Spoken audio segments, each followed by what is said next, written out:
Salve, salve Colorado, salve, salve Colorada. Bora lá falar do Internacional, atualizar as informações do nosso clube e entender um pouquinho do que está acontecendo nos corredores do Beira-Rio, também no CT Parque Gigante, namorada dos Quero-Queros, a casa da nossa base lá em Alvorada. Tudo sobre o Inter tu encontra nos conteúdos aqui do canal, principalmente no que diz respeito à janela de transferências, porque o Inter tem dois negócios praticamente alinhavados, uma chegada, uma saída, algumas questões também em stand-by, principalmente a respeito de um volante. O volante, tu sabe quem é o Luiz Gustavo, né, de 38 anos, e eu tenho alguns bastidores para contar a respeito deste jogador. Fica comigo até o final do vídeo, te inscreve também no canal, ativa a notificação, aquele sininho do lado do inscrever-se, sabe?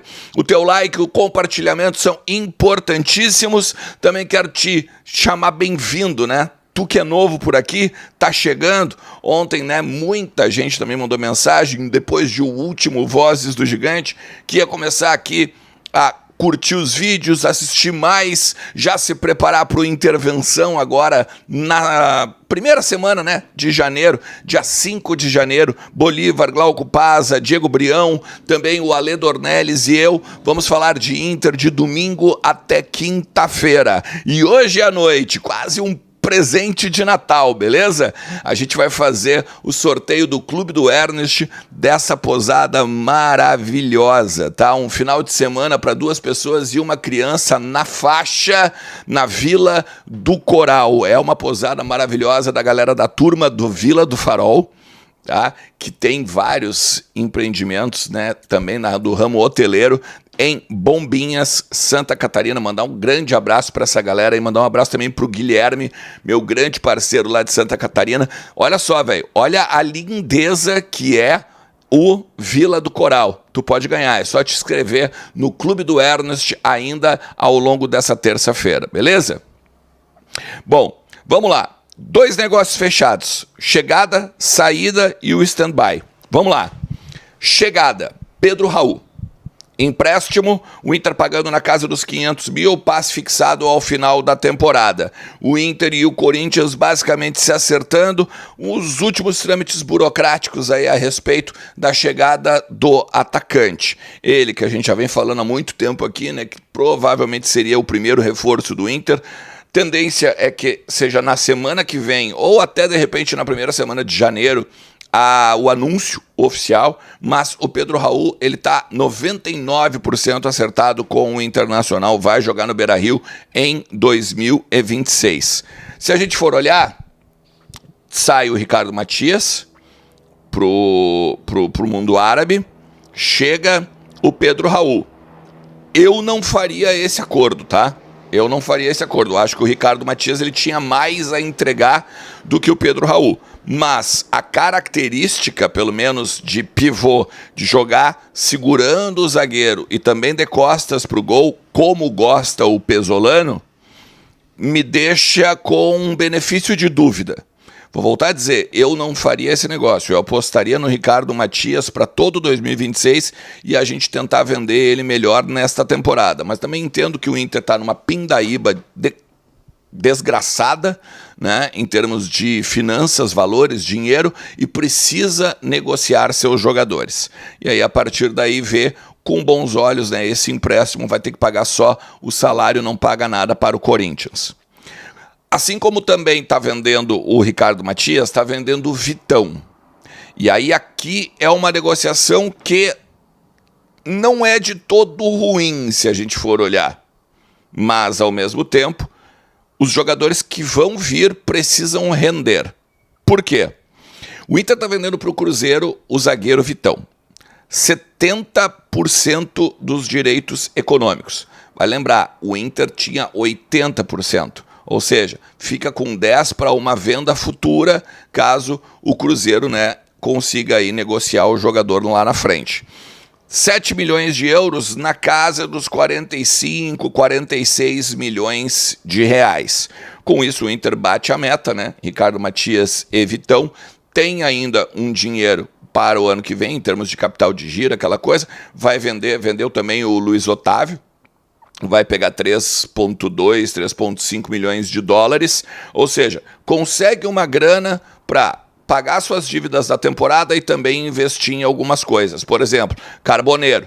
Carboneiro é o principal jogador que nós vamos comprar na janela. O resto vai ser tudo como eu estou falando nesse conteúdo aqui. O Pedro Raul, por exemplo, como empréstimo. O João Marcelo vem em definitivo também, é um zagueiro do Cruzeiro.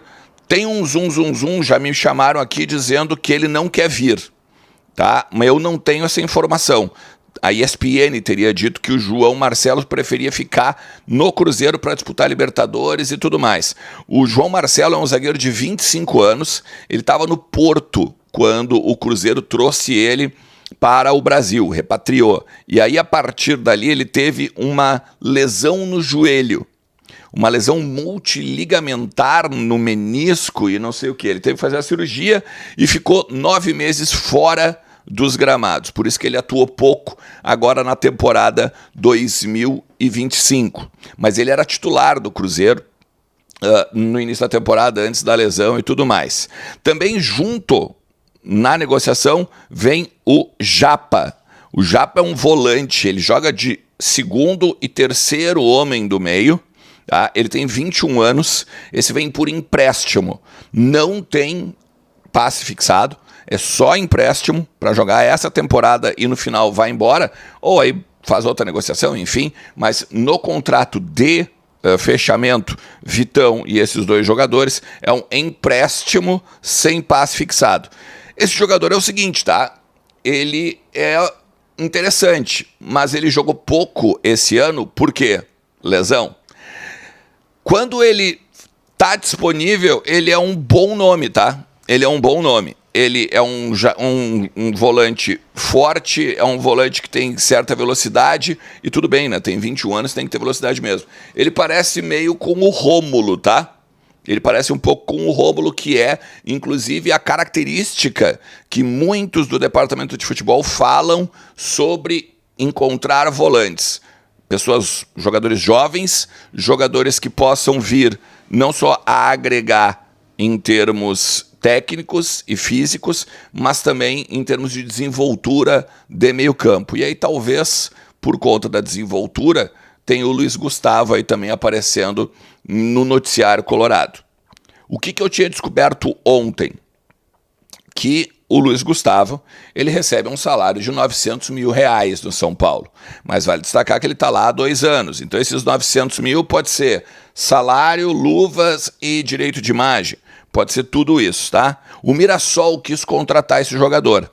E aí aqui que eu acho que é o interessante que a gente tem que falar nessa negociação. Que, aliás, ela não passa pelo Abel e pelo Paulo Pesolano, tá? Ela vem lá de trás, muito antes, capitaneada pelo D'Alessandro, pelo Caco Sobrinho e pelo Felipe Dallegrave, junto ainda com o José Olavo Bisol, quando ele era o vice-presidente. Ou seja, é uma negociação que não veio a pedido do Paulo Pesolano, e por isso mesmo muitos colegas têm dito que ele vai dar meio que o aval, né? Agora, depois das festas e tal, que o Inter vai voltar a falar com o Luiz Gustavo em 2026, para o início de 2026. Mas o que eu quero falar na questão do Mirassol? Cara, o Mirassol tem um salário e uma produtividade. Isso foi divulgado pelo próprio presidente do clube. Agora, diz da tentativa de explicar por que o Mirassol deu tão bem em 2025 aqui no futebol brasileiro, né? A ponto de ser um dos principais clubes aí do Campeonato Nacional. Nesse fato, cara, se a gente pega o Luiz Gustavo em produtividade, eu não sei, cara, se é um lance ruim, não. Não sei mesmo. Vou te dizer por quê. É um jogador que vem para grupo, é um jogador que vai atuar, talvez ali, sei lá, 20, 30 partidas, que é basicamente 50% do que o Inter vai fazer na temporada, mas ao mesmo tempo tem qualidade, ao mesmo tempo, quando não se lesionou, jogou em sequência, agora no final do Campeonato Brasileiro, por exemplo, quase 10 jogos, são 9 atuações em sequência, ou seja, não é problema físico que ele tem em termos de jogar 2, 3 e ter que parar, ou seja, conseguiu uma sequência dentro do final do Campeonato Brasileiro. Vale destacar também, né, que o São Paulo estava na Copa do Brasil ele acaba depois eliminado, depois de tudo mais, mas ele tinha jogos a disputar além do Campeonato Nacional, que é basicamente o que o Inter vai ter. O Inter vai ter esse ano, se a gente for olhar, 38 rodadas do Campeonato Brasileiro, no mínimo 2 da Copa do Brasil, 40 jogos, e mais 11 do Campeonato Gaúcho. Isso dá 51 jogos. Levando em consideração que a gente vai avançar na Copa do Brasil, talvez tu consiga pegar ali 60 jogos no ano. Velho, ele consegue jogar 30 tranquilamente num contrato de produtividade, é claro. É claro. Não esquece disso. Nós não vamos pegar ali e botar 900 quilos de picanha na mão do cara. Então, nesse contexto, eu não sei se eu vejo com maus olhos, não, a chegada do Luiz Gustavo. Ontem botei aqui, né, o novo Fernando no sentido de negócio, né? Um cara já de mais idade e um cara que pode vir a servir não apenas em experiência técnica e rodagem, mas também, de repente, até como um cara que os jovens possam vir a se inspirar e, quem sabe, aí render frutos para o grupo do Internacional. Se tu chegou até aqui, te agradeço demais. Não te esquece que sempre tem muito para falar do nosso Colorado por aqui. Então comenta o que tu acha do Pedro Raul, do Vitão, do João Marcelo, do Japa, do Luiz Gustavo. Vamos lá, temos muito para falar ao longo de todo o dia nos comentários. Forte abraço. Tchau.